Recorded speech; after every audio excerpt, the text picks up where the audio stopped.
Okay, here we are. Monday night shiur happening. Sunday night. We are early. We are early this week. Tonight's shiur Medrashim will be a little shorter than usual. Many people are on the move this time of the year. So we're on the go. So it's more of an on-the-go shiur. A little shorter than usual. We hope there are still 2 pages of Mara Mekoshesh. And anyone that's following along on any of the platforms, there should be a link underneath the video for the source sheets, and you can follow along with us, source by source, line by line, word by word. So it's Parshat Bo, and Parshat Bo is actually full of mitzvahs compared to all the parshas before. Lots of stories, but Parshat Bo is full with mitzvahs.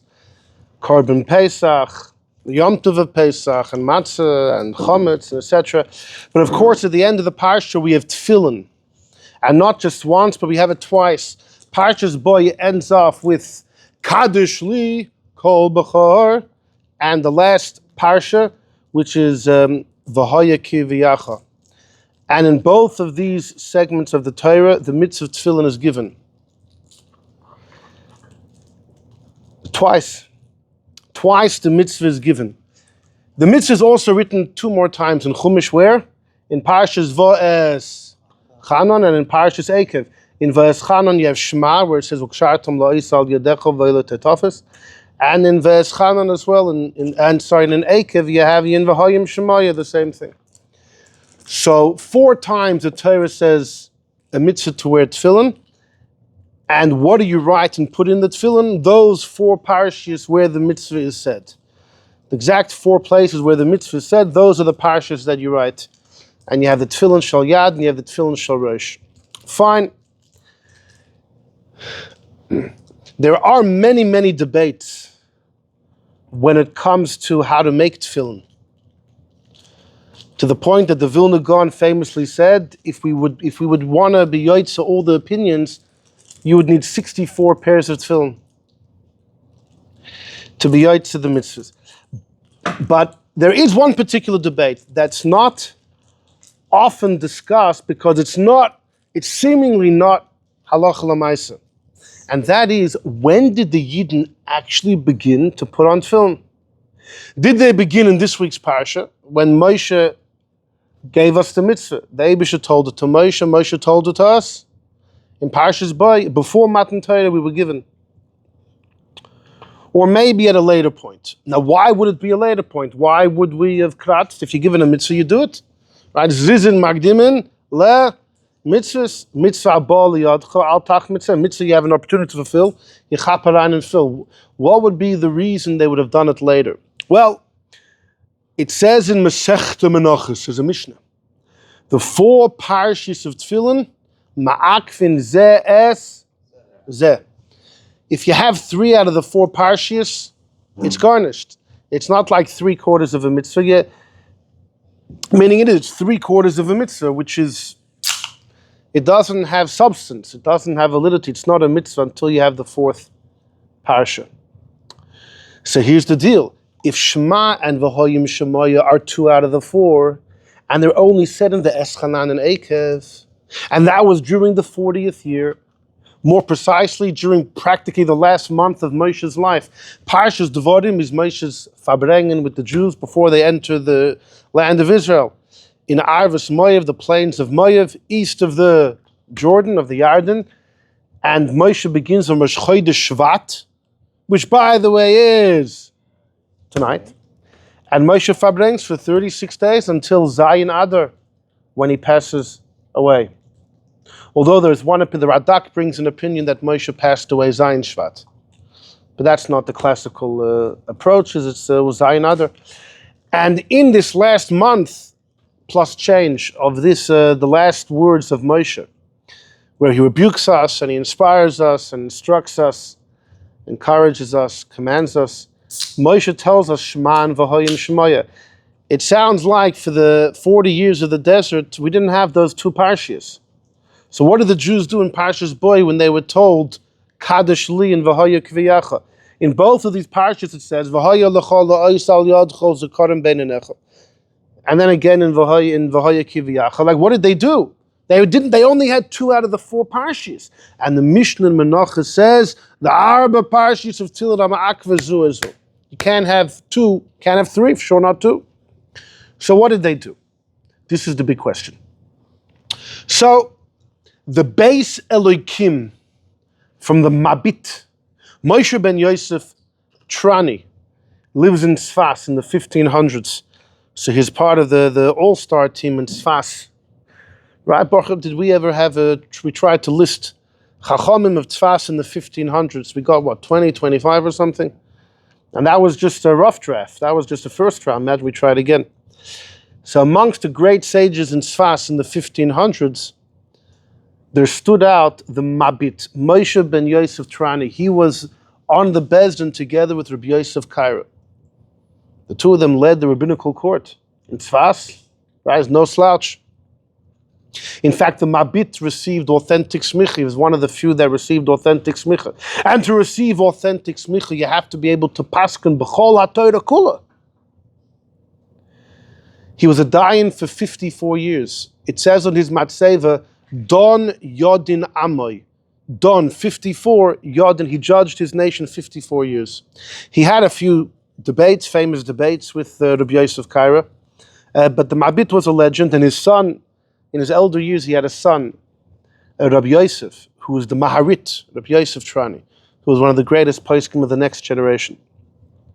Either way, the Mabit wrote a sefer called Beis Elikim, which Midrashim on Shabbos we're going to be quoting extensively when we discuss the first magic wand. The original magic wand. Someone once asked me, you're probably going to say there was a magic carpet too. Of course there was. There's numerous sources there were magic carpets. Anyhow, but Moshe's stick, Moshe's matter, magic wand. In fact, it says in Sefer HaYosher that when Moshe and Aaron approached Paro's palace, there were 2 ferocious lions outside. And these lions, they were chained up. But if they were unchained, they would tear any trespasser apart. When Bilam heard that Moshe and Aaron were coming, he told the keeper of these lions to release them. And these ferocious lions approached Moshe and Aaron, and Moshe just took his mat, his stick, and he put it on top of the lions' heads just for a moment, and they became Moshe and Aaron's best friends. In fact, they escorted Moshe and Aaron into the palace all the way to Paro, and nobody wanted to approach them. And by all them, anyhow, so the Mabit has a lot about Moshe Rabbeinu's stick. Anyhow, random, but to Midrashim Shabbos we'll talk about. Every year we have the shiur, a Shabbos shiur about the original magic wand. Anyhow, so in the same Sefer, Beis Elikim, the Mabit, he believes the Yidden did not put on tefillin in the desert. The Taka didn't do it. They didn't do it. They weren't allowed to. Well, they weren't able, well, more correctly, they were unable to fulfill the mitzvah. The truth is you are not allowed, because if you need 4 and you only do 2, you're violate. There's Baal Tosef and Baal Tigra. You can't add, you can't take away. If you have tefillin with only 2 parshas, you'll be over perhaps on being goreya. So Taka, they weren't even allowed. Now the issue of not being goreya was only said though in the 40th year, so maybe it wouldn't have applied. But they definitely wouldn't have been able to fulfill the mitzvah because they didn't have all 4 parshas. So the Mabit says they did not wear tefillin. How does that sit with you? How does that sit with you? It's very hard. So why did the Eibishter give the mitzvah twice in this week's parsha, and they were unable to fulfill it for 40 years? And what was the purpose of that? But that's what the Mabit says. He's not the only one that says that. We'll see some more that say it. But what's another option? If you say they put on, so how could they have? The 4 parshas are ma'akev of each other. So there's 2 ways to go over here. One way is they only put on tefillin with 2 parshas. You need 4. Once all 4 were given, you need all 4. But until Shema and V'hoya were said in the 40th year, only 2 were asked of us. So we're doing everything we were told. When Shema and V'hoya were given, the halacha changed. Now the package deal is all 4. And if you're missing 1, it's all over. That's option 2. Option 3 is, You think Shema and V'hoyu was said in the 40th year? They were said this week in Parshat Bo. They were only written then. So these are really the three ways to go about the question. Bachrim, let's begin our journey. In number one is a Tanat Ve'Eliyahu. The Medrash Tanat Ve'Eliyahu. Last week's shiur we had a number of excerpts from here. It's a Medrash which is quoted by quite a few Mefarshim about a specific story in Parshas Shlach, the story of the Mekoshesh, the guy that broke Shabbos. There's a debate in Gemara if that was Tzlafchad, right? Rabbi Kiva, Rabbi Yehuda ben Beser, who exactly it was. But either way, the Torah, when it records the episode, does not identify who the perpetrator of the crime was. So number one, Kishahay Yisrael b'Midbar, when the Yidden were in the desert. Man Nemar, what does it say? The Yidden were in the desert by Midbar. Vayimtzu ish, they found a man, Mekoshesh Eitzim, who was Mekoshesh wood. He carried, or he piled them up, or whatever the issue was. B'yoyim HaShabbos, on Shabbos. That's what the pasuk says. Says the Medrash, Amar HaKadosh Baruch Hu, God said to Moshe, Mipnei ma chilul zeh HaShabbos. Why did the guy do it? Moshe is like the leader, so the Eibush has a taina to him. You're the general of the army. How is it that one of your soldiers faltered? So you know what Moshe said? Rebbeinu Shalom. I don't know. I don't know how this happened. So Hashem said, I'll tell you how it happened. During the 6 days of the week, a Yid has tefillin on his head, and on his arm.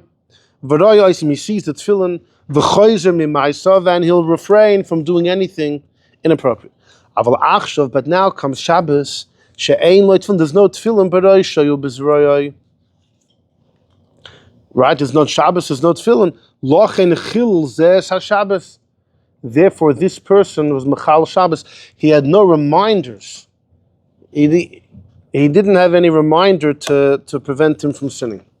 So, at that moment that the Eibishter found the reason, Hashem said to Moshe, say, I want you to go select a mitzvah that they should be noeg on Shabbos and Yom Tov. In order, they should have this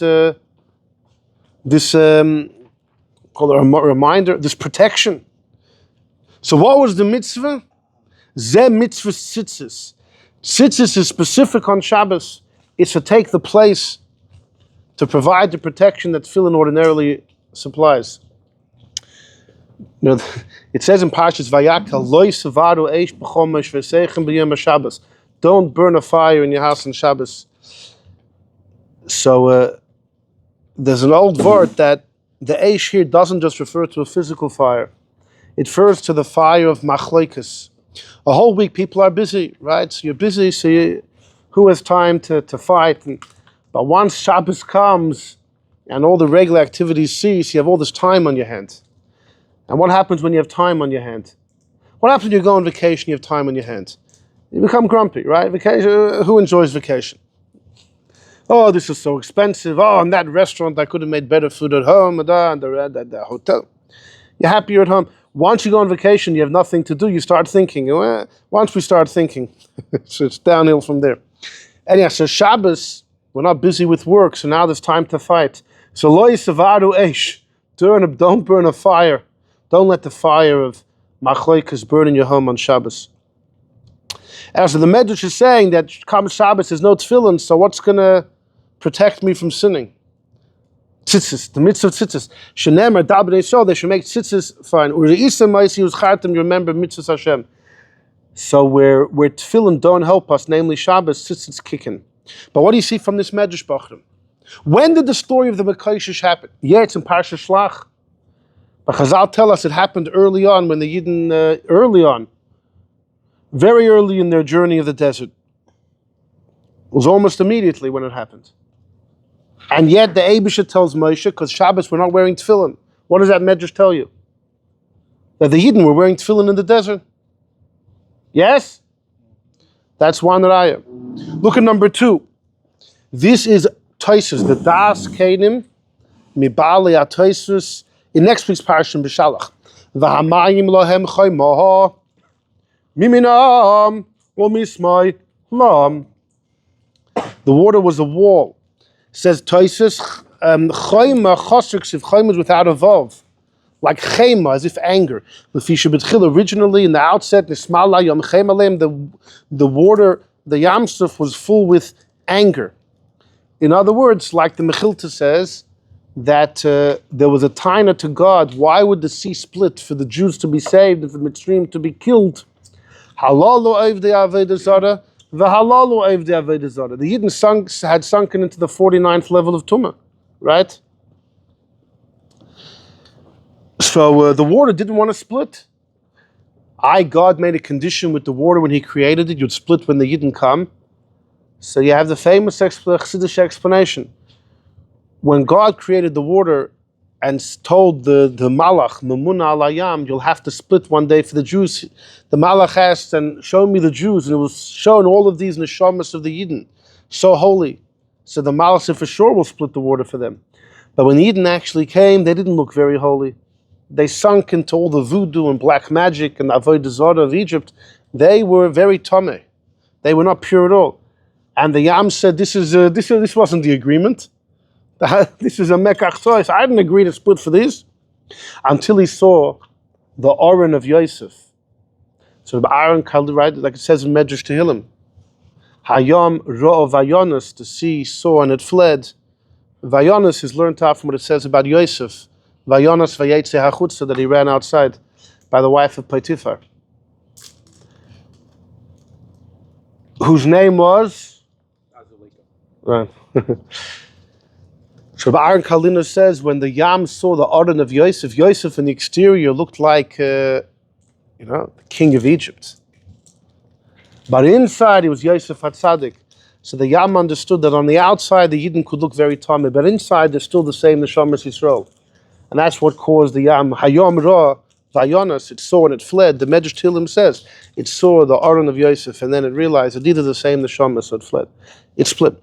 Anyhow, so, but the water, the Malach did not want to split. It was full of chayma until Gabriel came.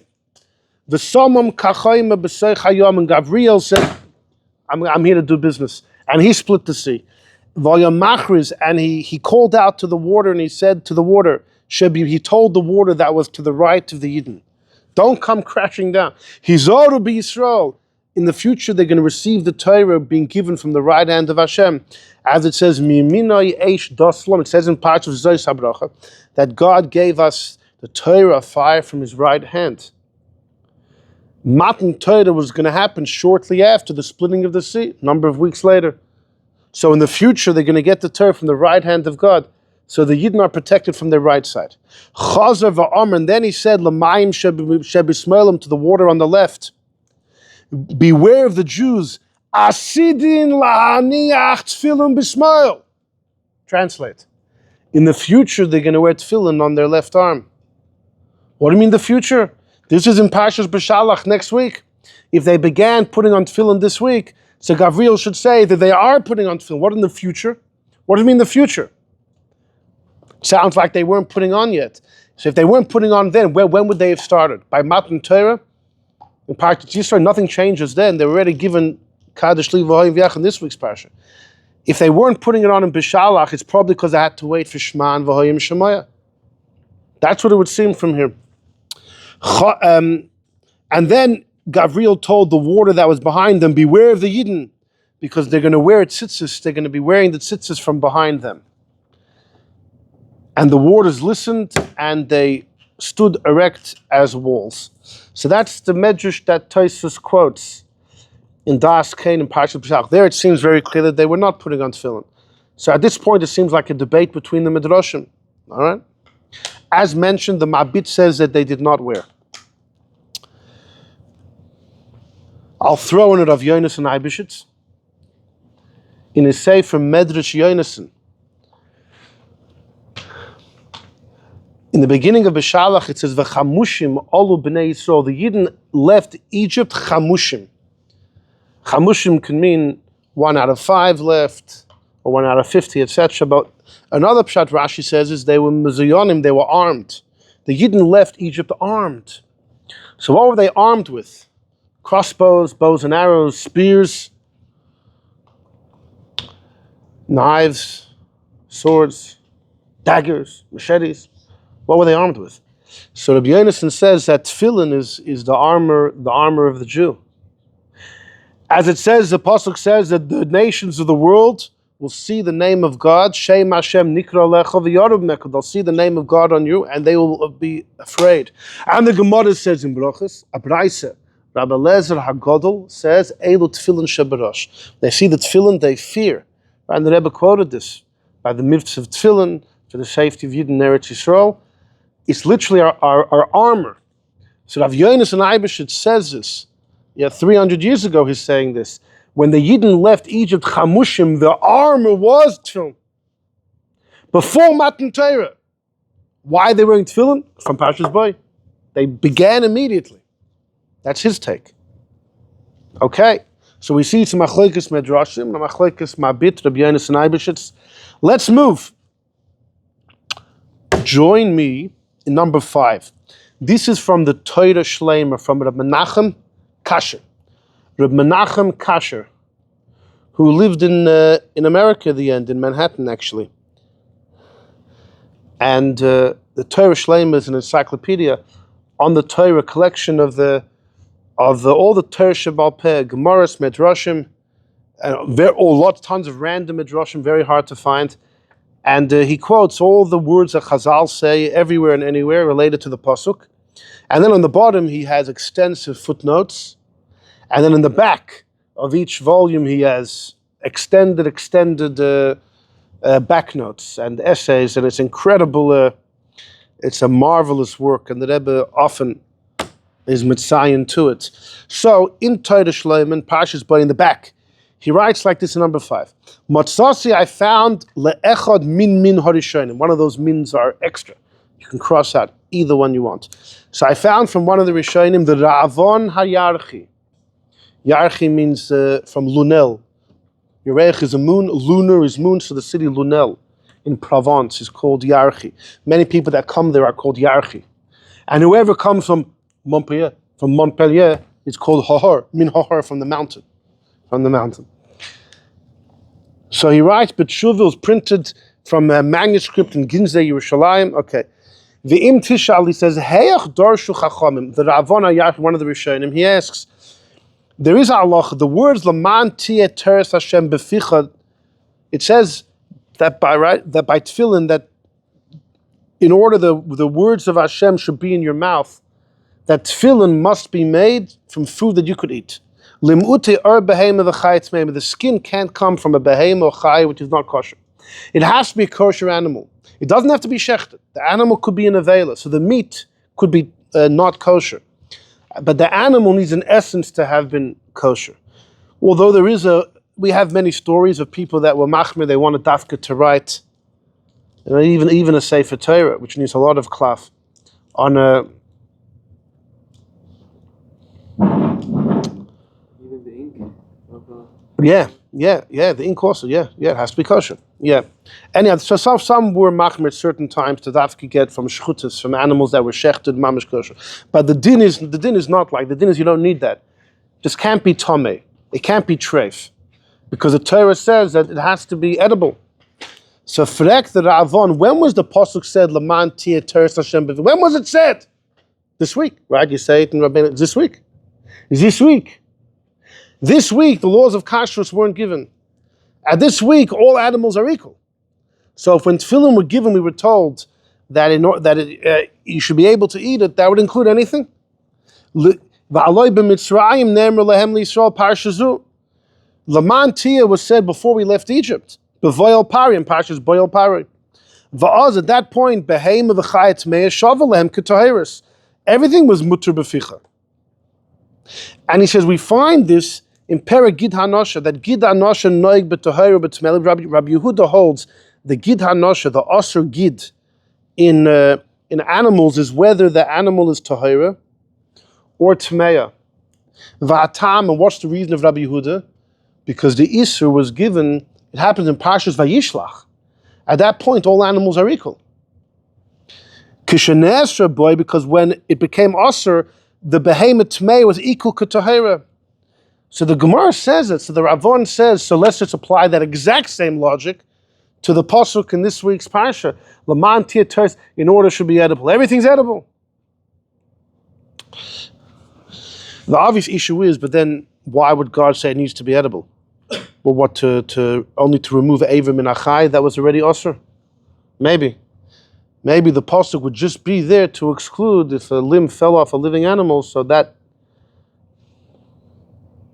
But even then, it doesn't have to be shechted. Even now, just the animal has to be kosher in essence. So if it included all animals, the chayr wouldn't make a difference if it's Eiver min achai, because it's in essence mutter. So what would the pasuk be telling you it should be edible? You would have to use the pasuk for something else. Right? It's not the same as the Gid Anoshik, right? You could draw a difference. Nonetheless, continues the Avon Yarchi. Let's go. V'yesh leimar. Let's read this together. Number 5, the second half. V'yesh leimar. Mishum dedar shinon, because we're doirish smuchin. There are two things that are written next to each other, and that's significant. It says, Laman tir teres Hashem beficha. V'shomarta sechuka hazois. And then it says, V'haya kiviyach Hashem el eretz haknani. Right, that's the beginning of V'haya kiviyach. It's written right after. Koloima, you know what God is hinting to you? That the mitzvah of tefillin only begins when you enter Israel. You heard that? I'll say it again. In fact, don't hear me, hear him. Bebias ha'aretz tola akasuv chayvet tefillin. The chayvet tefillin is totally coming into Eretz Yisrael. Va'az, at that point, it's already also to have behema v'chaya tmeah. So he says clearly that the mitzvah of tefillin began only in Israel. At that point, kosher animals are edible and those that aren't are not edible. Not allowed to be eaten. So he says black and white, right? This is black, right? Paper is white and ink is black. This is black and white, Bachim. Va'oid, he continues, Shema v'hoyim shemaya, sheheim b'mishnah Torah, la'achar matan Torah nemru. What does he mean by that? Shema and V'hoya are way, they're in Mishnah Torah and Devarim.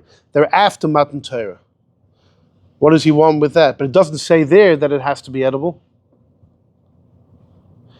It could be that he's hinting to our question that we began with, that it can't be that they put on tefillin in the midbar, because until the very, very end. In other words, his question was they began in Parshat Bo, that's when the mitzvah was given, etc. At this point, everything's edible. So the first answer was he found a remez in the psukim that tefillin only begin in Israel. The second answer is I learned the remez in the psukim. Since Shema and V'hoya are only said way later, so the mitzvah of tefillin really only began way later. Yeah, the last month that we were in the desert, right? The last month or so, the last month, that's when we put on tefillin. At that point, though, we're already keeping kashrus laws for 39 years, almost 40 years. So he doesn't say clear, but that's his point over here. That because of the question we began with, that Shema and V'hoya are absent, so taka the mitzvah of tefillin, not only they couldn't fulfill, it's like it didn't apply. So when it says in this week's that by tefillin it has to be edible, those words really only take effect in 40 years when Shema and V'hoya come into the picture. It's like the mitzvah doesn't apply now. Because if it did, it's just we couldn't fulfill it, then you still have the shaila, that at this point everything's edible. It's almost like he's saying the mitzvah itself didn't begin till Shema and V'hoya. And at that point, edible food is governed by kashrus laws. But then he continues, look at this, unbelievable. There's a Gemara in Kiddushin that everybody quotes for this discussion. Bias ha'aretz tekosav rachmana gabe tefillin lomali. The Gemara asks, if tefillin applies both in Israel and in Miami Beach, and wherever you're going to be, so why by tefillin does it speak about V'hoya kiviyach when you come to Eretz Yisrael? What does that have to do? Amar HaKadosh Hashem says, so the Gemara says like this, God is saying, not to do it when you come to Israel. Do it now, and in that schus you'll come to Israel. I say, do the mitzvah that b'shilo you'll come to Israel. U'b'shilo tizke l'chai olam haba. It's black and white in the Gemara that they did do tefillin in the desert. So what are you going to say? They did it the last month? After Shema and V'hoya, they did it 1 month? But the Gemara is teaching what Hashem says in this week's parsha. Do it in order you should come. But look what he teaches, look what he says.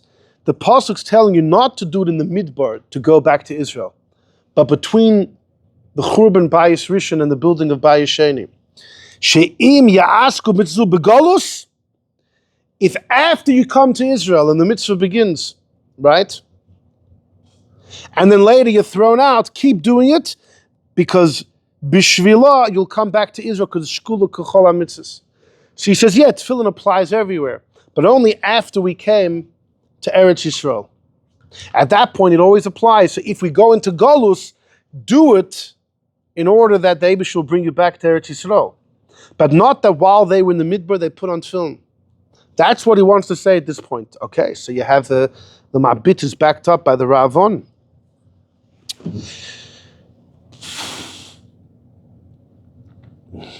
So who do we have on the other side? There's a Rashba in number 6. The Rashba in Menachas Taf Lamed Dalet. He says, Inami, al korchach nirid, you have to say that Nemra Shema and Vahoyim Shemoya b'shas Pesach Mitzrayim. You have to say that Shema and Vahoyim Shemoya were said this week. They were said this week. They were said this week. Va'afal bi'ai shenichtava b'Mishnah Torah. It's only written in Mishnah Torah. Okay. That's when God decided, that's the place in the 5 books of Moses where God decided it should be placed. But that's not when the Eibishter gave the mitzvah, and it's not when Moshe told us the mitzvah. That all happened immediately. Because Kaddish and V'hoyek V'yacha was said when we left Egypt in this week's Parsha. And it says by them, we were given the mitzvahs. At that point we were told to wear tefillin. A few words missing over there. And you can't have tefillin without all 4 parshas. It must be that all 4 were said b'shas Yetzias Mitzrayim. Azoy zogt the Rashba. So he takes the option, was all said immediately. Now we know that Rashba was the Talmud of the Ramban and of Rabbeinu Yonah. There is a very intriguing statement to the Ramban. Look at number 4. In number 4, there is a Ramban in Parshas Devarim. Sefer Devarim is called Mishnah Torah. It's a repeat of everything that was said before. Strangely enough, there are many mitzvahs from the first couple of books of Chumash that are not in Sefer Devarim. And there are tons of mitzvahs in Sefer Devarim that are not in the first 4 books of the Torah.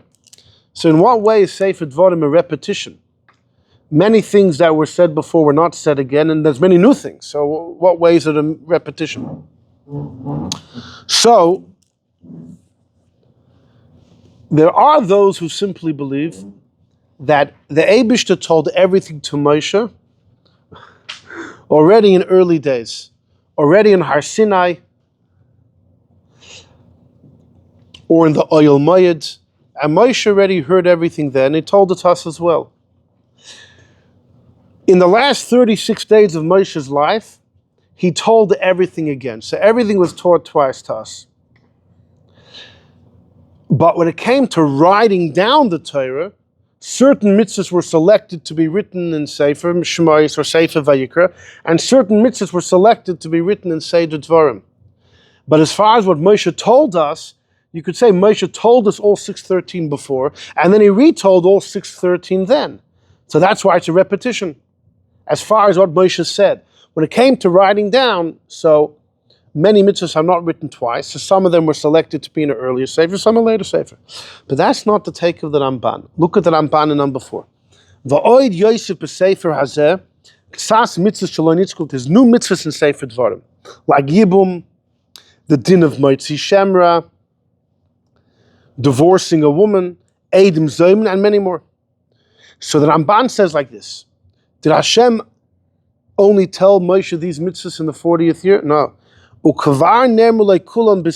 Everything was told to Moshe at Sinai, or ba'oyel moed in the Mishkan, b'shar and b'shar, the first year before the Meraglim. Now there's a big debate in Gemara if on Har Sinai Moshe was only told the klalos, or also the general outlines, or also the details, or maybe the details came later, right? Well-known debate. But Al Kopanim, the Ramban says, everything between Sinai and the first year of the Mishkan, Moshe heard everything. Because ba'arvus moyev loy nischadshuloi, nothing was renewed except for divrei habris kasher nisparish, except for the new covenant that they made before they went to Eretz Yisrael. But that's only the covenant. Otherwise, all the mitzvahs were already told to Moshe. Va'al kein, it doesn't say in Sefer Devarim, Hashem spoke to Moshe, command the Jews, or speak to Bnei Yisrael, Amar Talem, certain mitzvah. Because God did not give any new instructions in Sefer Devarim. It all happened 39 years before. But Moshe didn't tell it to us. You hear that? Look what he says. Avoloi nichtavu ha-mitzvahs. The mitzvahs were not written b'sfarim harishonim, when he spoke to the Yotzei Mitzrayim, those that left Egypt, because maybe loinagu ba'oisen ha-mitzvahs rak be'eretz. Maybe these mitzvahs of Sefer Devarim only applied in Israel. So why should Moshe have told them to the men in the desert? Even though they're a chayvus haguf, even though many of these mitzvahs are bodily chayvus, not agricultural, but nonetheless, it may be they only apply in Israel, like you find by the Nesachim, or maybe because they weren't common. Therefore, Loi Hizkir, Moshe did not mention them except for our children who went into Eretz Yisrael. What the Ramban seems, and I stress seems to be saying is, that the Eibishter told Moshe everything in the beginning of between Har Sinai and the first year in the desert. Moshe heard it all. Moshe kept many of the mitzvahs to himself until right before we were going to Israel. When it was the generation entering Eretz Yisrael, Moshe said, all right, there's a lot of things I have to tell you. That's what the Ramban seems to say. The issue with that is what? Moshe kept all of these mitzvahs to himself because they weren't common? What? Look on the next page. Number 7 is a letter of the Radvaz. A letter of the great Rab David ben Ibn Zimra. The Rav, he was born in Spain, and then he was about 12 years old or so by the expulsion. And then he was a Rav for many, many years in Mitzrayim. At the end of his life, he went to Tzfas. And he's been a shiur many times. This Ramban, he mamish tears to pieces. Look what he says in number 7. Tshuva re'isi l'Ramban zal, in the beginning of Eilad Dvarim, jump a couple lines. It begins with the word ha'aretz, about 7 lines into the Radvaz. Ad kan l'shene. V'divrei teima heim be'ena. I don't get this Ramban. Im tzivor HaKadosh Baruch Hu bohem. He says, if the Eibishter Taka said these mitzvahs in the beginning, and he said, speak to the Yidden,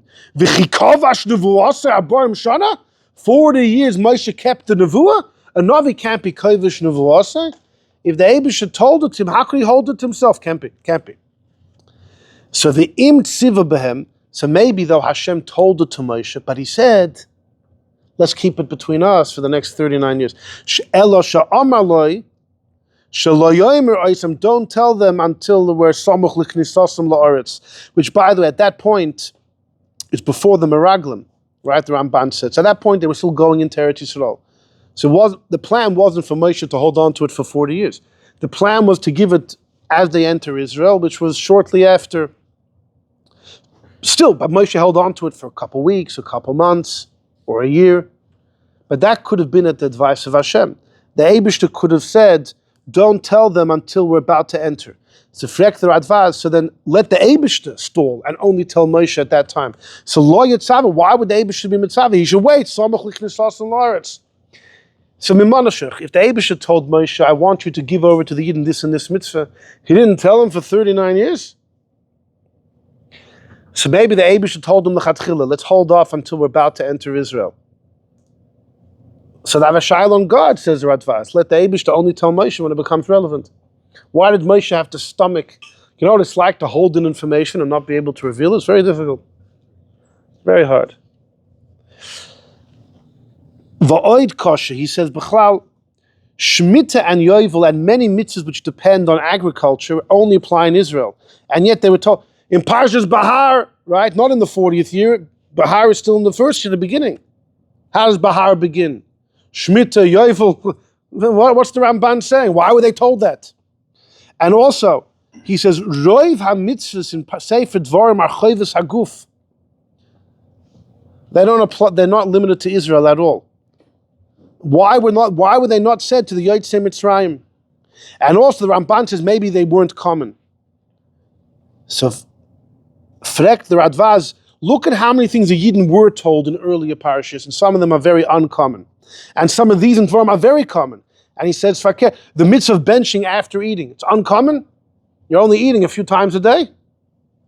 Lo yisoisif, not to add to it, not to take away, those are common. And he says, Nebach mitzvahs gerushin, divorce, it's common. Haloi maisim b'chol yom. An unfortunate comment. He says, you're saying gerushin is uncommon, halavai. And he says, most mitzvahs and dvarim are more frequent and more common than those that were told to us. V'ani lo yaradati l'soif das harav. Says Radvaz at the end of it, I really don't get this Ramban at all. It doesn't make any sense to me. There are those who believe the Ramban didn't mean that Moshe held on to them. The Ramban means the other option we mentioned. Moshe told everything to all the Jews initially. But it wasn't written in the first four Sfarim. Why? Because it wasn't so important for them. It was written in the fifth Sefer because it was more relevant to the Yidden going into Israel. But it's not that Moshe was kovish the Nevuah. There are some who taina the Radvaz was maybe a literal reading of even though the Ramban's words you could play both ways. But there are those who say that the Radvaz's understanding of the Ramban, that Moshe held off from revealing these mitzvahs till the 40th year, may not actually be what the Ramban intended to say. The Ramban may have meant that Moshe told him l'chatchila. The Ramban just wants to know which mitzvahs were chosen to be written in the first four books, which mitzvahs were chosen to be written in Mishnah Torah. So he said God chose based on what was more relevant for the Torah that was entering Israel. Either way, this is the Ramban. The Rashba is a student of the Ramban, and the Rashba writes in number 6 that we saw, at least about Shema and Vahoya, that just because they were written in Vaishchan and Ekev means nothing. They could have been said all the way in the beginning. For some reason they were written there. Now the Rashba is a student of the Ramban. According to the Radvaz, the Ramban would say that Shema and Vahoya, the Yidden didn't say Shema in the desert. Moshe held off and didn't give it to them until, right? And according to the Ramban, if the Radvaz's understanding is correct, take Shema and Vahoya or benching. Like, why would Moshe have held off on these mitzvahs if he already knew about them? Didn't give it to us for 39 years. Like, what's going on? The other way to learn the Ramban is, no, they did it all in the beginning. The Ramban just wants to know, why were those mitzvahs written in Sefer Devarim? Because it was more relevant to that generation. As Alter Rebbe writes in Tanya Perek Chof Hei, that Shema is taka more relevant to the generation going to Israel. And maybe that's what the Ramban meant in his statement. And if so, the Rashba, the student, is saying the same thing. The Rashba is saying the same thing. That Shema and Vahoya not only were given by Matan Torah, they were given Parshat Bo. And we put on all 4 parshas of Tefillin. Okay? Chevra, so far so good. Let's move. So, in number 9, there's a sefer called Gura Arya Yehuda. The great Gaon Reb Memachem Ziemba, Reb Memachem Ziemba, who was a Gera Chassid, a brilliant mind. Nebuch, he was killed in the Warsaw Ghetto. It's Pesach, in the Warsaw Ghetto. And he conversed with the Rebbe once in learning, by the Rebbe's wedding, or biyomim hasmuchim to the Rebbe's wedding. And he was known as Mamash and Ili, incredible mind. As brilliant as he also haravid in learning. He once took a few bochrim, and they were learning one of the hardest sugyas in Shas, Rabbi Chanina's Gan HaKoyanim, in Psachim, the sugya of Tum and Tara. Very difficult. And he learned it with them. They were learning a couple hours a day. You think you have a lot of shiur? Couple hours a day shiur. And they learned the same sugya for an entire year. And one of the bochrim said every day Reb Menachem would come and his big black bags under his eyes. He barely slept. And he said the whole pshat I gave in Tosfos yesterday, he had kashas on it. And he would give a whole new pshat in the Gemara. They saw his dazzling brilliance. In fact, the Rogatchover, he bumped into the Rogatchover. He was younger, decades younger than the Rogatchover. But he went with a group of people to say Shalom Aleichem to the Rogatchover, and each person, asked his big kasha. And the Reb didn't have patience for most of the questions he was asked. When Reb Memachem Ziemba asked the Reb his kasha, the Reb he immediately spat out an answer. And Menachem Ziemba had a kasha based on that. The Reb responded. And they went back and forth a few times until Reb Menachem Ziemba threw out a kasha, and the Reb thought. He said, "The Polish frekt epis." The Polish frekt. Rebbe Shapiro says he heard that he said, "Der Polish cannot be learning." This Polish knows how to learn a little. But I saw somewhere where it says, "The Polish frekt epis." Polish is asking something.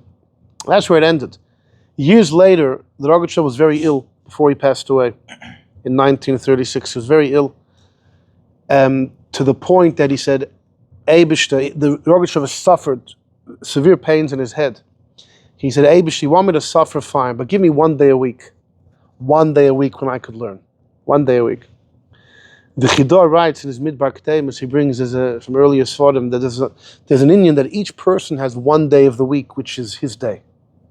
1 day of the week where you're more matzliach than other days. You may not realize it. Anyhow, so the Reb said, "Eibush, 6 days of the week you want me to suffer, but 1 day at least let me think."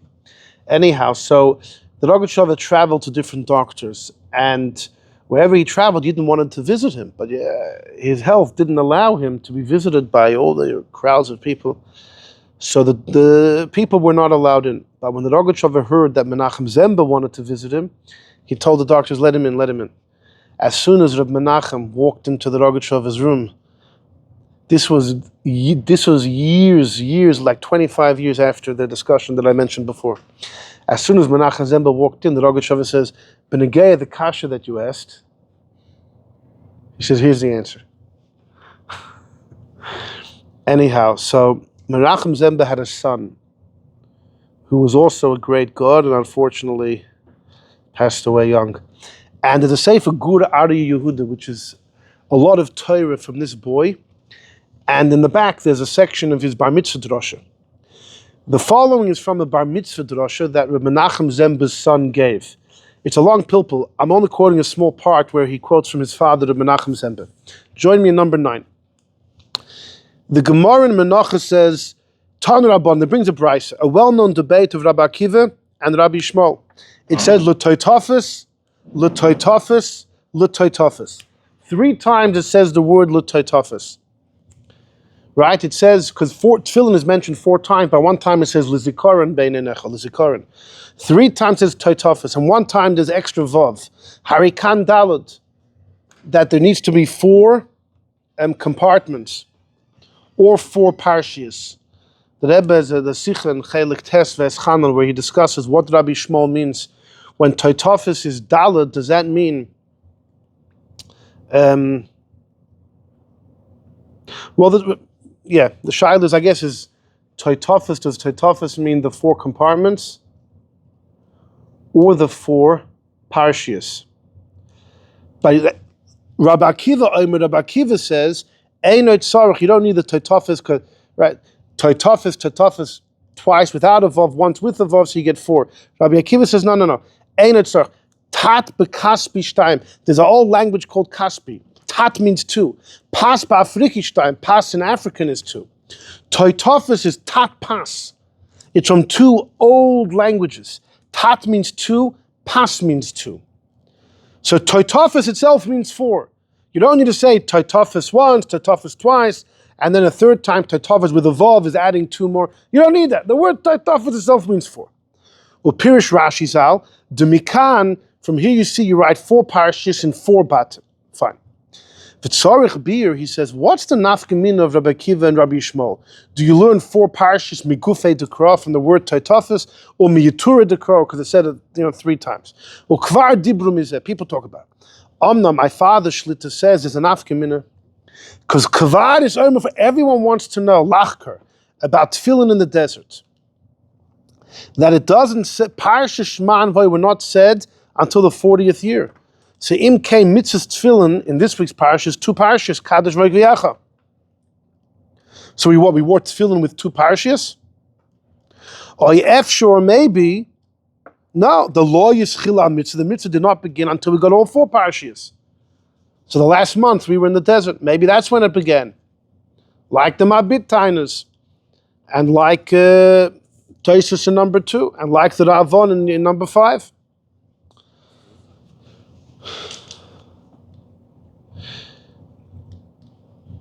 So far, by the way, we've seen to this question that Menachem Ziemba is putting on the table, we've seen 2 options. Either they wore all 4 from the beginning, like the Rashba says. The Rashba says they wore all 4 from the beginning, and then we saw also perhaps they didn't wear it all. What about the option of wearing just Kaddish and V'hoya Kviyacha for 39 years or 40 years practically? 40 years minus a month, 2 months. What about that option? That could fit. The Tanat Ve'Eliyah number 1 just said that the Yidden were wearing tefillin in the beginning. Okay, maybe they wore 2 parshas. Rabbi Yonis and Eibush says the Yidden were chamushim, they were armed with tefillin. Okay, maybe they only had 2 parshas. In fact, who even mentioned such a possibility? If you look in number 8, this is a sikh of the Rebbe, in the 2nd paragraph of number 8, the Rebbe quotes from the Shailas Tshuvas B'samim Roish Kasser Der Sana. What's that talking about? There was a Yid called Reb Shaul Berlin, Reb Shaul Berliner. Reb Shaul Berliner, you heard of Reb Shaul Berliner? I'll say it again, and by now you've heard of him 5 times already. Reb Shaul of Berlin, the son of Reb Tzvi Hirsch of Berlin. Reb Tzvi Hirsch was a big Rav, and his son Reb Shaul was a brilliant child, and he learned a lot of Gemara and Poskim. He also dabbled in secular studies, and he became a bissel modern. I don't mean in his Shmiras HaMitzvahs, I mean his outlook on life. He criticized many Rabbanim of how they're doing things old style. He's in Germany. This is in the times of the Haskalah movement. The Maskilim looked at him as one of them. Back then, there were many Maskilim that weren't from, but there were many Maskilim that were, and they were big scholars. So he was considered to be part of the Enlightenment movement, living in Berlin. And he first of all, he got into a war with Reb Rafal Hamburger. Reb Rafal Hamburger was one of the great students of the Vilna Gaon and the Shagas Arya. And then he came to Mizrich. He spent a little time in Mizrich. And when he came back to Vilna, the Vilna Gaon told Reb Rafal Hamburger, don't go back to Mizrich. She said to himself, in respect to the Vilna Gaon, he'll obey and he won't go back to Mizrich. But once he was in Mizrich and he tasted, Chassidus, he doesn't want to hang around Vilna anymore. So therefore he went to Germany and became a Rav, and Rafal Hamburger in Hamburg. So this Reb Shaul Berlin had a major feud, halachic feud, with Reb Rafal Hamburger. But as if that's not enough, he also had an issue with the Chidah. He tackled many of the psakim of the Chidah. And then he printed a sefer called B'samim Roish. B'samim Roish was allegedly tshuvas from the Rosh that were never printed before. They were collected allegedly by a man called Rabbi Yitzchak di Malina, a Sephardic Gadol, centuries before, who had this collection of tshuvas of Rishonim, mainly from the Rosh. And Reb Shaul Berlin says, well, I got hold of this and I'm printing it. And he printed it. And he wrote a commentary called Kosa de Hersana. It's a Gemara in Baba Basra, like fried fish or whatever. So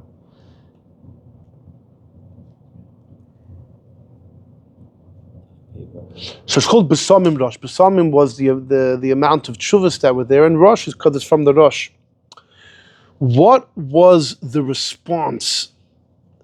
A, this sefer coming out of nowhere. B, punkt, who came up with the sefer? Somebody who already was a little sketchy. Rab Mordechai Bennett, who was alive at the time, he writes about it. And by the Rogatchover, even the Rogatchover said Rab Mordechai Bennett stood out from his generation. Rab Mordechai Bennett, he's very sharp about many, he says many of the halachas in the B'samim Rosh, absolutely can't be. There's a famous one there about suicide. We discussed once in a shiur we had about suicide a while back, about 2 years ago. that it may not be so. And so some lots of halachas there that not only are iffy but seem to be. There's no way they can be.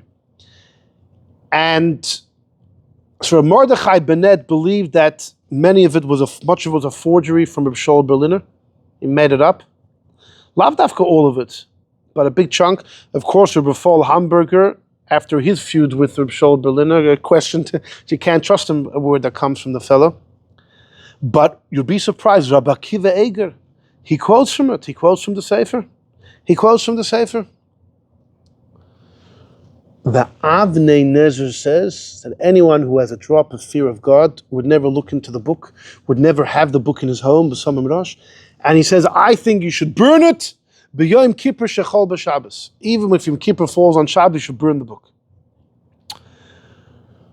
The Rashash, Rav Strashon, had a son, Reb Matisyahu Strashon, who was famous for a huge library that he had.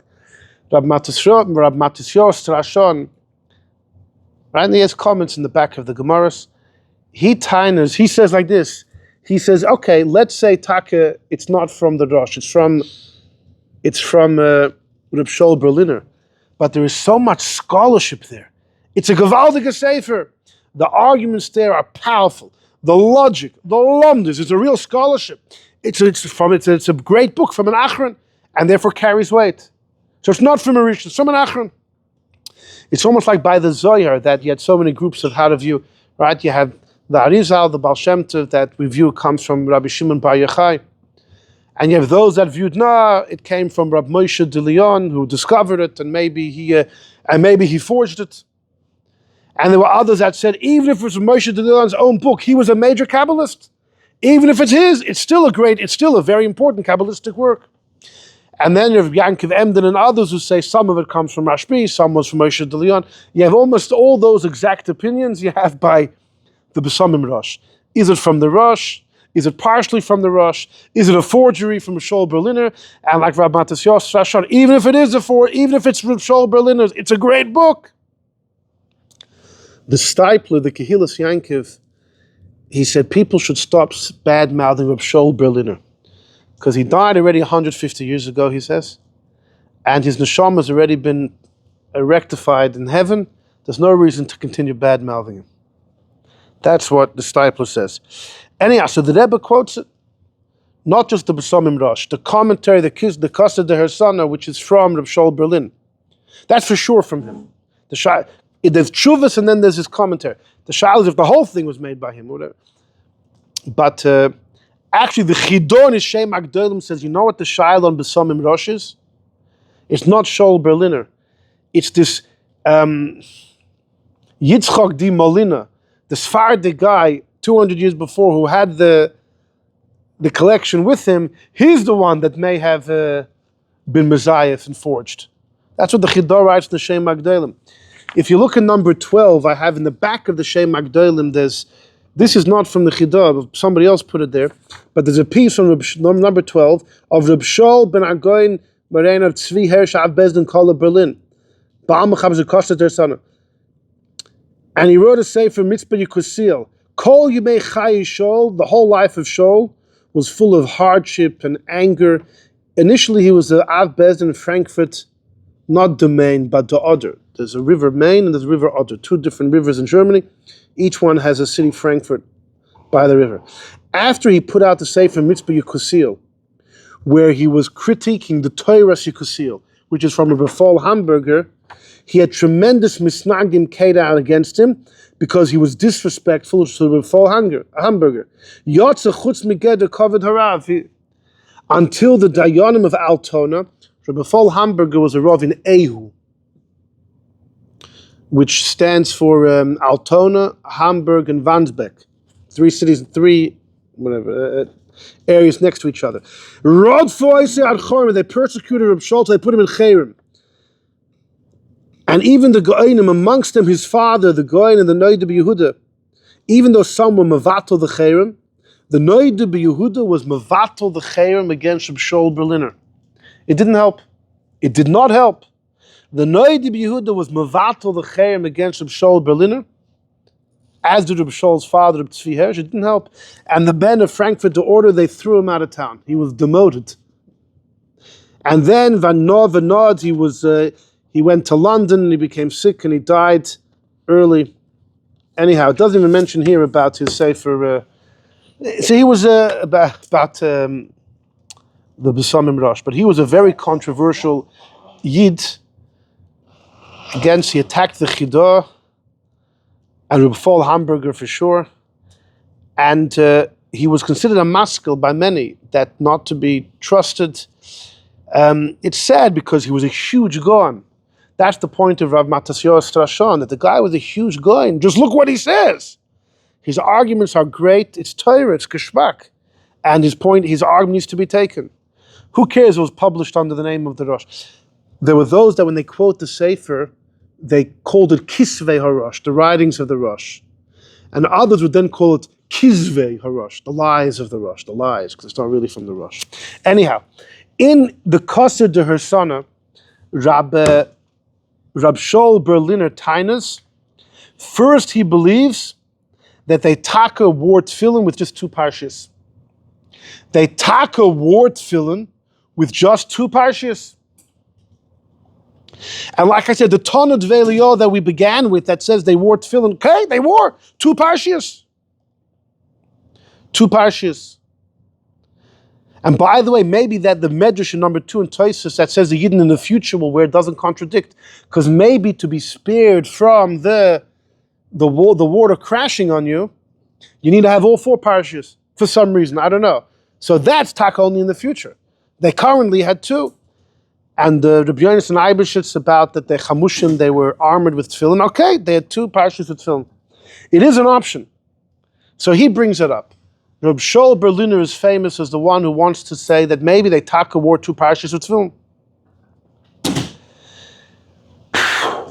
But then, a couple lines later, he says, can't be. It doesn't make sense. Says Reb Shaul Berliner Konishlein. It doesn't make sense that they just wore 2 parshas. He can't bring himself to say it. He can't bring himself to say it. You see, in number 8, in the second paragraph, the Rebbe quotes it. In the beginning, Reb Shaul Berliner says, they taka just had 2. Ulubsoif, he says, Tzarachin doiche kloimer, that they only had 2. So even he, who was he's definitely out of the box, Reb Shaul Berliner, very out of the... In fact, in that Kisser der Sonne, you know what he writes? That the whole debate of Rashi and Ben Atam about the order of the Parshios is all midrabanan. He says he thinks Minat Torah, it doesn't matter the order of the Parshios. He says, where? Look at the Psukim, it doesn't say. The Eibusha told Moshe many things, halach Moshe Sinai. One of them was not about the order of the Parshios. So how could it be biblical? He tied that it's only Rabbanan. Whoa, you hear? So Shaul Berlin was out of the box. And even he says, but to have 2 Parshios in the Tefillin, stimmt nicht. What? Well, you definitely have to have... No, because the Gemara says if you switch the order, it's puzzle. But maybe puzzle just means the Rabbanan. It's at least Rabbanan, but he turns how could it be Daraisa? But where in the Chumash do you see it? It's not al Mechem Sinai. Fine. If you want a drop of Lomdus, look at number 3. And then we're almost going to wrap it up. In number 3, this is from Rav Mendelbaum. Who's Rav Mendelbaum? There's a sefer called Pardes Yosef. And the original order of Pardes Yosef, the original author passed away almost a century ago. And the end of it was finished by a fellow called Rav Mendelbaum, who is still, I believe is still with us. And he wrote, besides for that, on the Sefer Gurari Yehuda from Menachem Ziemba's son that we saw a bit, he wrote footnotes on that to the same fellow. And look what he writes in number 3. You ready for Bissel Lomdus? Very interesting. The Pri Megodim has a famous kasha. It's also to take tefillin shel rosh and make them tefillin shel yad. Because it's moirid in mikdusha. Tefillin shel rosh is holier. The shins. Tefillin shel rosh is holier. Shins on both sides, and it has the dalet in the back. The tefillin shel rosh has 2 letters of name shakai. Shin and dalet. The shel yad only has a yud. Shel rosh is considered holier no matter... So therefore you can't take a shel rosh and change it into a shel yad. You can't take the parshias, right? You take the 4 parshias and Whether you stick them together or not, that's a machlokes if you have to do that. But either way, you can't. It goes against the issue of ma'alim b'kodesh ve'ein moi. The kasha. Look at the kasha. And then this halach is even if you don't have a shel yad. What if you have two shel roshos in front of you? You have no tefillin shel yad, two shel roshos. You can't take one of the shel roshos and make it a shel yad. You hear this? The kasha, but the mitzvahs aseh of tefillin of the yad should push away the iser of not being married from kedusha chamura to a lighter kedusha. That's the prima godim shaila. And the famous keses hasofer that every sofer learns, he answers, you can't say that the mitzvahs aseh should push away the iser. That only works if it's the same time. If the moment you violate the iser, you fulfill the aseh, then you're allowed to do it. But if it's shaloi be'idna, you can't be over an iser now in order to do a mitzvah later. It doesn't warrant it. The only way to do the essay is only doicha loisasa, is if the moment you violate the loisasa, you fulfill the aseh. But here the mitzvah aseh, you're only going to be mekayim when you put on the shel yad. But when do you violate being moirid the kedusha? When you prepare it. When you take the extra shel rosh, you turn it into shel yad, then you violate the iser. So that's the answer to the keses hasefer. The hiksha chacham echad. A certain rabbi asked, don't you know Tosfos from Psachim Daf Nun Tes? Tosfos says if an aseh is chomur, if the mitzvah's aseh is very severe, it can push away the prohibition even if it's not at the same time. Now, is tefillin considered a severe mitzvah? So, many mefarshim hold that according to the Bavli, it argues on the Yerushalmi and it believes a mitzvah's essay which is koydem hadibur. You ever heard that? A mitzvah's essay shekoydem hadibur. It means a mitzvah's essay given before the Aseres Hadibros. Any mitzvah's essay that was given before the dibur of Matan Torah is called the mitzvah's essay shekoydem hadibur. The Yerushalmi holds such an essay is weaker, but many believe, according to the Bavli, it's fakert, that an essay from before the dibur, that's like, whoa, from way back when, that's chomur tfei, that's considered much more serious than from acha the dibur, which means tefillin would be a mitzvah's essay which is chomur. And Tosfos says in Psachim, a chomur mitzvah's essay can push away the prohibition even not at the same time. So imkein yuksha, tefillin which is an essay before the dibur, it was given this week's parsha and boy, and therefore according to the Bavli it's chomur, and according to Tosfos it doesn't need to be be'idna. So the prima godim's kasha is back. Take the shel rosh and transform the second one to a shel yad. The mitzvah of getting the mitzvah shel yad is more important than the iser of taking a shel rosh and downgrading it. Even though you'll violate the downgrade before you do the mitzvah, but a mitzvah which is chomur, it can be separate times. So the question was asked by the Mechzei Avraham. And the Mechzei Avraham says the whole question is rubbish. Tefillin is not a mitzvah from before the dibur. I was given this week, but they couldn't fulfill it till Shema V'Hoya came. So the mitzvah b'chlal was not a real mitzvah. He says, we don't find anywhere the Yidden put tefillin before Matan Torah.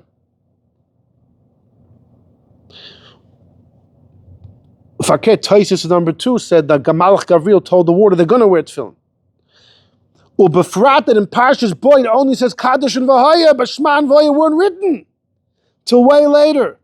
So how could it be they were commanded until before Matan Torah? They're missing 2 of the Parshios. So what he's saying is that they did not put on tefillin until Shema and V'Hoya were given. So this is incredible practical application. If you say the Yidden wore tefillin in the desert, right?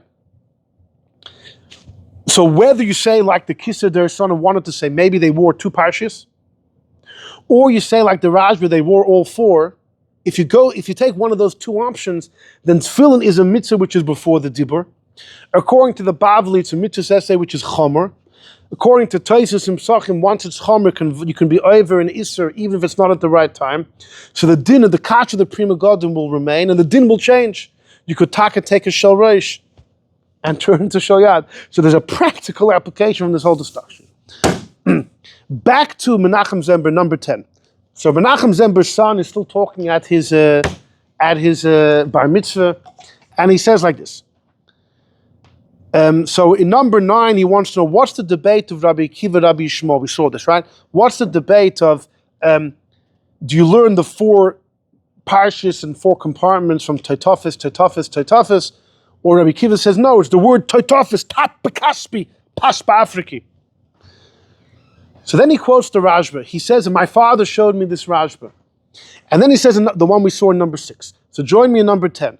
Says Menachem Ziemba son by his bar mitzvah drasha. V'lechair it's sarachin in the Rashba. My kashal, he says, why did the Rashba choose the option that they had to wear all 4 parshas from Parshas Bo onwards? Why don't you say they just wore 2, like the Kitzur der Hersanim opined, gave the option? Why don't you say just wear 2, the 2 that were given you wore? He says, my kashalei from the 4 parshas ma'akfin. Yesh leimer that once Shman v'hoyu were given in the end, then that din applies, you have to have all 4. But until they were given, maybe you only need 2. The Rak la'achar Mishnah Torah was said, and you have new parshias. Now there's a chiyuv of the extra 2, and it's one deal of all 4. But in the desert, where they didn't have all 4, maybe 2 would be enough. And he brings a raya in Menachas Daf Mem Hey. All 40 years the Yidden were in the Midbar, they brought kvasim beloy lechem, whatever that refers to. And then, but Rabbi Akiva holds that later, once the lechem became mandatory, it's a package, look at number 11, it's a package deal. V'hachinami said, let's say by tefillin in the desert, maybe it sufficed to wear 2 parshias until the other 2 were given. Why does the Rashba jump to a radical conclusion that that Shema and V'hoyu were said all the way now? Who said? You don't have to say that. What was the kash of the Rashba? Because or else, how could they put on tefillin this week's parsha? You need all 4 parshas. No, you don't. Once all 4 were given, you need all 4, but until the other 2 were given, you only need the first 2. Ulam, he says, this is the word of Rabbi Akiva, Rabbi Shmuel. What does the word Taitofis mean, Bachrim? Taitofis were already said in this week's parsha. According to Rabbi Shmuel, the word Taitofis just means one thing on your head. It says Taitofis again in Veschanan, and Taitofis with a vav again in V'hoim Shmoi, now you have 4. But Rabbi Akiva said, no, the word Taitofis itself means 4. And it was said this week. So according to Rabbi Akiva, the Yidden couldn't just wear 2 parshas throughout the desert. They were already told Taitofis. Parshas Bo ends off with the word Taitofis. 4, it means 4. Tat Bekaspi, Pas Ba'afriki. Right? Even if we don't know how to speak those languages, we don't know what those languages are, but at least these words, Tat and Pas, is 4. So look at Ulam Nira, this is the nafkamin of Rabbi Shmuel, Rabbi Akiva. Rabbi Shmuel, who learns from the word Taitofis,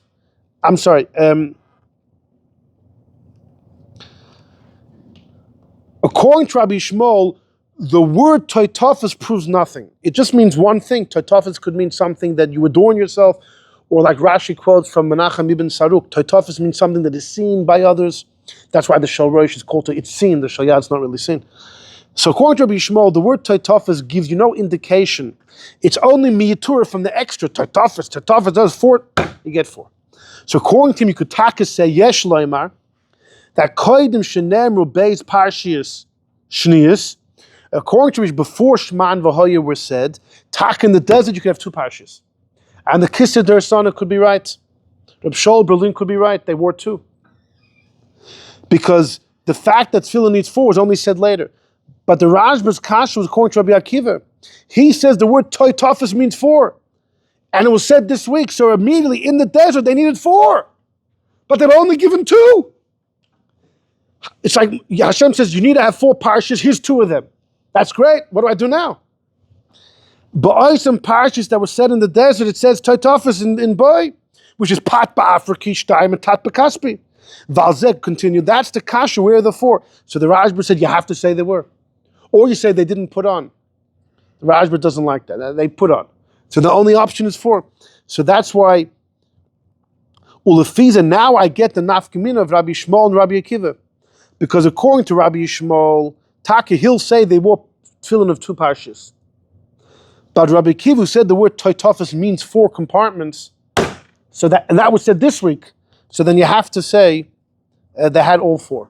V'zeh Parshiot. By the way, the Rebbe made the same point in Toshin Membeis Yud Aleph Nisan. The Rebbe mentioned this briefly, And he says the same thing, according to Rabbi Akiva, that Toitofis is Tat Bekaspi and Pas Ba'afriki is 4. So the Rebbe says this very point. So you can't say they wore 2 parshas throughout the desert, because the word Toitofis in this week's parsha meant 4. By the way, the Rebbe has a sich in Chelik Tes, Ves Chanon, and even Rav Mendelbaum, who's not a Lubavitcher Chassid, he says, look, the Chakad Mul Lubavitch has a sich. The Rebbe says a whopping option. Toitofis maybe means 4 compartments, but not 4 parshas. It could be, according to Rabbi Akiva, Toitofis meant that the Shalosh needs 4 compartments, but maybe they only put 2 parshas in. The whole vort over here in the Good Ari Yehuda from Menachem Ziemba's son, and the Rebbe says in a later sikha, is based on that the 4 means Toitofis is the 4 parshas. But if it just means 4 compartments, so the mitzvahs have 4 compartments and fill 2 of them. So accordingly, even according to Rabbi Akiva, you could say they had 2 parshas. Interestingly, that Rabbi Yishmael in Masechta Kiddushin it says, do the mitzvah of tefillin in the desert, you should enter Israel. And we mentioned that the Ravon seems to indicate they wore tefillin in the desert, but he says fakir, it means during Golus, once you were in Israel and you left. That was said by Rabbi Yishmael. So actually, according to this, it works out very well. If Rabbi Yishmael, it was Tanat Vei Rabbi Yishmael who said, do tefillin in order that through that you should enter Israel. Rabbi Yishmael, taka holes, they wore tefillin in the desert, because according to him, you could wear 2 parshas. Because the word Toitofis doesn't mean 4. Only once you have Toitofis, each one together, all of them together means 4, but in Parshas Bo, you only told 1 or 2, so you have 2. So L'shitosai, he's the one that says they wore tefillin in the desert. Hold on. So that's what Menachem Ziemba's son said. Okay. The Malbim, the great Malbim, who was a master of Tanakh, right? He was we didn't speak about him last week in the shiur about Tanakh, but he was the king of Tanakh. And he was a brilliant mind. He says that when he was 13, he was overtaken by such a passion and thirst to learn and he never quenched that thirst. But his main contribution, he wrote in Halach as well, but his main contribution is on Tanakh. One of his contemporaries says it's a good thing he wrote on Tanakh, because if he would have written on Gemara, he would have embarrassed all of us with his brilliance. Baruch Hashem, he got busy with Tanakh and therefore doesn't bother anybody. The Malbim was also big in Kabbalah. He went to learn by the Zidichover, the Sar Beis HaZayar, the king of Zayar. And the Malbim, they say, also wanted to come learn Chassidus by the Rebbe Marash, and that didn't work out. But either way, the Malbim says, hold on, and this didn't make it on the page. I have the little excerpt here, I didn't make it on the page. You ready for this Malbim? I'll show machlokes with the Malbim and the Rebbe. Okay? A debate between the Malbim and the Rebbe. There is in Masechta Gittin Daf Samach a well-known debate of Reish Lakish and Rabbi Yochanan. If the Torah was given Megillah or Chasuma Nitna. What that means is, the way Rashi and the general way of understanding is that throughout on Har Sinai and in the Mishkan and through the Eibishter told Moshe all the ideas of Torah, and the Eibishter told Moshe the exact wording that should be put in the Torah Shebeksav. The Eibishter one day tells Moshe, here's Parshas Tzitzis. Darba b'nei Martin, he told him Parshas Tzitzis. Did Moshe write it down immediately in a little notebook that he had? A little scroll? And every time Hashem taught him, he wrote down a little scroll. And then in the 40th year, after the Eibishter finished, then Moshe tied all of these scrolls together and he made the Sefer Torah. That's called, it was given Megillah Nitna. It was given Megillah. It's how Moshe recorded it, scroll by scroll. That's Rabbi Yochanan. Reish Lakish says no. Every time the Eibishter told Moshe a parsha, the Eibishter told him the words that would be used to be written down. Moshe memorized it, word for word. Throughout the 40 years, Moshe memorized the whole Torah Shebeksav in his head. I guess he kept on chatzering it. In the 40th year, after Moshe got the last news, in one fell swoop, in one shot, it was all written down. Chasuma Nitna. That's the debate. So how does it tie in over here? So the Malbim says like this, and I'll read it to you. He says, Rabbi Yochanan believes it was given scroll by scroll. It's not so much given from God to Moshe, but how Moshe wrote it down. That's what the debate really circles around. Moshe records it scroll by scroll. She says, according to him, then Moshe wrote down Kadoshli this week. He wrote down V'hoya Kviyacha. He also wrote down Shema and V'hoya. He learns like the Rashba. And Moshe wrote down all of them. And the Yidden put on Tefillin immediately. Immediately, Parshat Bo. But according to Reish Lakish, who says that the Torah, Moshe only wrote things down the 40th year. So nothing was written down till then. So forget about Shema and V'hoya. They didn't even have Kadosh Li V'hoya Kviyacha written down. Nothing was written. It wasn't possible to write to Tefillin. Not Shema and V'hoya, and not even Kadosh Li V'hoya Kviyacha. Nothing was written. What are you going to have in your Tefillin? Who wrote it down? Moshe never wrote the first draft. Where do you get a copy from? Moshe never wrote it down himself. Nothing was written. So he taught if the Yidden wore Tefillin in the desert, machlekes. According to Rabbi Yochanan, they wore 4 pairs like the Rashba. According to Reish Lakish, nothing. Like the Mabit and the Ra'avyah, etc.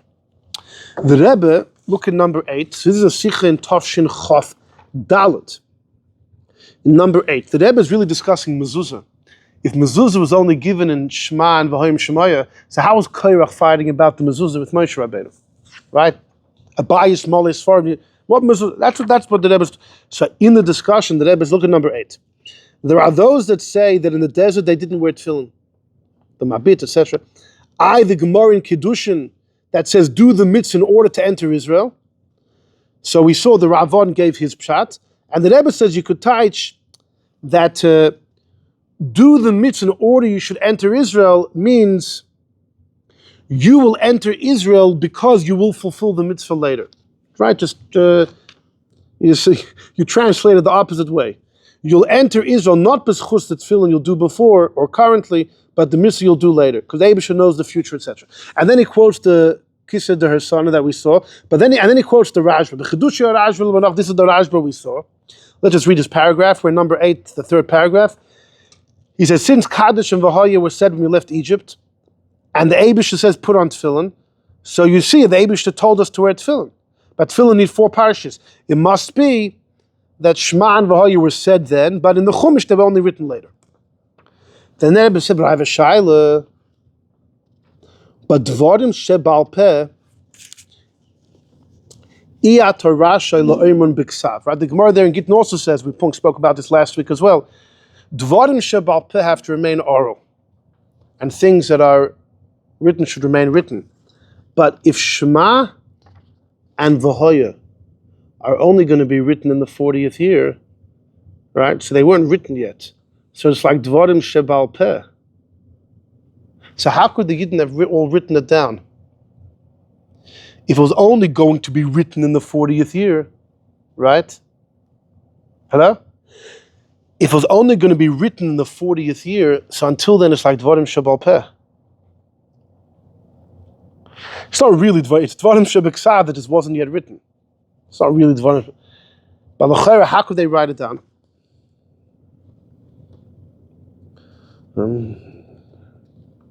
So yesh l'taretz aliba demanda omar Torah chasuma nitna.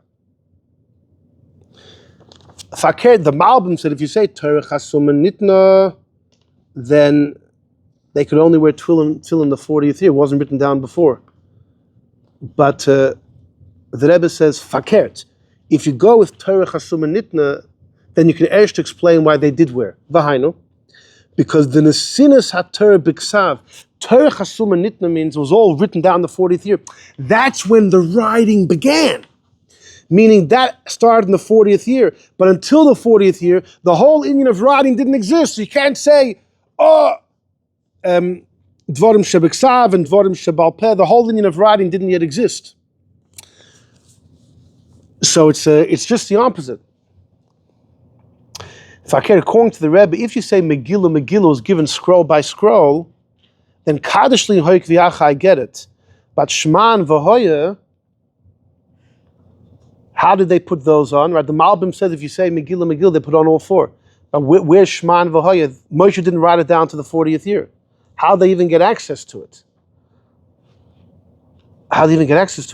But the Rebbe says, according to, if you say Torah Chasuma Nitna, the whole Indian of writing, Bechlal, only began right before Moshe passed away. Before then, there was no Torah Shebiksav or Torah Shebal-Peh. There was no distinction between the two. So there was no problem to take future parshas of Shema and V'Hoya and write it down. So it's a fascinating debate, Pasha, between the Rebbe and the Malbim. Does Torah Chasuma Nitna mean that they didn't wear tefillin like the Malbim, or according to the Rebbe, Fakert? It actually explains why they did.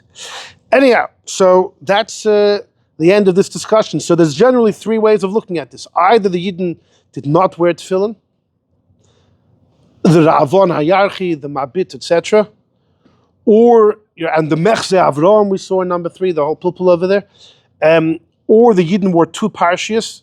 Menachem Ziemba's son Tainus, that could be Rabbi Shmuel's opinion. The Kisser Dersana mentioned it, and then the option they were all 4, which is the Rashba. Reb Yonasan seems to say that way, and we saw that also appears to be a debate of the Medrashim. Shkoyach.